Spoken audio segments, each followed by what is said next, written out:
Today we will be presenting Aquila, a distributed and portable post-processing library for large-scale computational fluid dynamics by yours truly, Dr. Wilson Rivera and Dr. Guillermo Araya from the University of Puerto Rico at Mayagüez.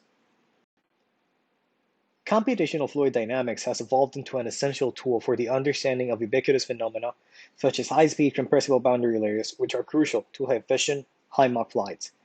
Direct numerical simulation, or DNS, is a numerical tool that aims to resolve all length and timescales in turbulence. DNS can be compared to having millions of sensors capable of recording all flow variables. A standard, high spatial temporal resolution DNS may generate billions of data points, even with a very simple geometry.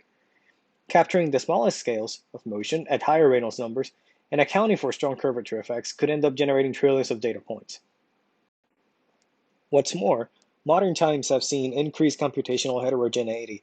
For instance, we have x86 from both Intel and AMD, ARM with many companies backing, RISC-V, a looming newcomer, NVIDIA GPUs, AMD GPUs, and we could list many other accelerators. An even greater number of portable, parallel programming models exist. For instance, and just to mention a few, OpenMP, OpenACC, Kokkos, Raja, Legion, Sickle, MPI, among many others. Thus, we propose a scalable solution to abstract low-level concerns from domain experts working on semi-structured CFD datasets. Among the main objectives for this presentation, we will present the high-level design rationale and implementation details behind Aquila. We will study Aquila's strong scaling performance, study bottlenecks in large-scale post-processing. We will identify key lessons learned applicable across both languages and implementations. Aquila was conceived with 4 high-level design principles. First, provide as much information as possible at compile time. Second, the underlying mesh was to be quasi-structured. Third, a minimal amount of temporal data was to be kept on main memory. Fourth, file formats were bound to change and have been evolving significantly throughout the years. With these concepts in mind, move to the figure at the right side of the slide, where we see Aquila building from top-bottom, where we have a high-level infrastructure which includes an asynchronous data prefetcher. The asynchronous data prefetcher provides the illusion of an in-memory dataset, which will be discussed further in the following slides. Second, Aquila is not tied to any particular distributed memory library.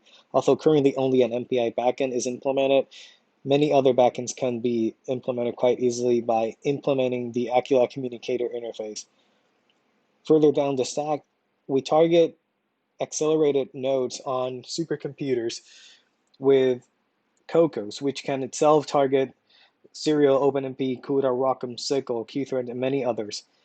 Thus, Aquila is capable of targeting heterogeneous compute nodes transparently to the user. Now moving on to implementation details, Aquila currently targets C++ 14, though a transition to C++ 17 is currently being worked on. As I previously mentioned, we target Kokkos, which is a programming model being developed by the Exascale Computing Project, and it supports a wide range of backends and efficiently abstracts the memory layout, which is key to gaining a portable performance. An efficient asynchronous data prefetcher was introduced to provide the illusion of an in-memory dataset while operating on data stored on cold storage media. And lastly, we implement specialized code paths for certain architectures. For instance, we currently provide a highly optimized AVX dot product, which has been demonstrated to be faster than the Intel MKL provided by more than 10% for a particular use case. In this work, we present results on both a Cray XE6M system and a Cray XE40 system.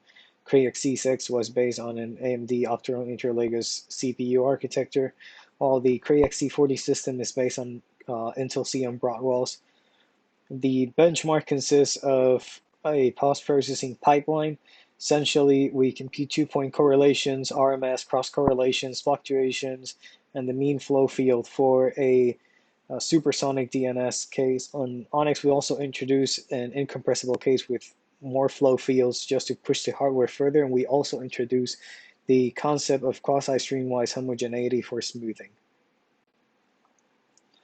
Moving on to scaling results in copper, this is perhaps the classical high-level the decrease in time for the copper runtime. As you can see, there's a slight overhead portrayed in gray for some of the cases on top, but by far the majority of the time is consumed by the core compute pipeline, except at higher node counts where, as can be clearly seen, is much more balanced. We'll see why in the following slide. So, sort of zooming in into the results seen previously, we see the ideal strong scaling and deviation for that for the calculation of the mean flow field. In red, we see an Aquila old and blue an Aquila new. This is where improvements made to the backend of the distributed memory and the prefetcher that enhanced the performance and made it a bit more consistent. However, we're probably saturating the luster file system at copper, which induces a worsening of the mean flow field calculation. This can be seen in the core compute pipeline. It's much more linear and consistent. If we visualize a merged plot for the results for the core pipeline and the mean flow field, we see that at higher node counts, the mean flow calculation ends up dominating the core post-processing pipeline. And this is due to a saturation of the luster file system, as I previously alluded to. At more unconstrained file system, we probably wouldn't see this type of phenomenon. But for a constrained file system, the lesson learned is that the mean flow field should be calculated at lower node counts so as to not overflow the metadata server with too many requests, and then reuse that result at higher node counts for the well-behaved core. Moving on to the scaling results at Onyx, we first conducted a single node optimization pass to ensure that we were getting the best possible results and that we were scaling based on those optimizations. We obtained a 36.6% improvement by using hyperthreading independent I/O for the readers, scalable memory allocator, dedicating a single thread per core for the I/O, using all the cores in the node for compute, and we obtained, as I previously mentioned, an over 36% improvement in single node performance. Leveraging the single node optimizations, we see that Aquila is capable of achieving nearly 100% parallel efficiency up to just over 100,000 hyperthreads, and that drops to just under 80% when we increase to just over 210,000 CPU threads. Strong scaling performance is quite good for the core compute pipeline, and the drop is probably due to a similar phenomena of flooding the network and the I/O servers by using nearly 50% of Onyx's compute nodes simultaneously for a single task. Now, just to give a single case study, we perform the two-point correlation, as I previously mentioned, which is portrayed here. And by leveraging the streamwise homogeneity, we can conduct a total of 52,292 point correlations for a single wall normal station, providing a highly smooth result at lower thresholds, which is closer to the actual structure, and consuming less memory. And as you can see, Aquila is actually super linear in terms of its scaling capabilities for the total reference points in calculating two-point correlations. Now on to major conclusions. Scalable out-of-core computation can be done efficiently by providing in-memory elution by asynchronous data prefetch. Aquila can enable domain experts to conduct large-scale post-processing runs by leveraging both compile time and runtime information to efficiently distribute data across computational resources. Last but not least, abstractions are crucial in the modern era of heterogeneous computing resources.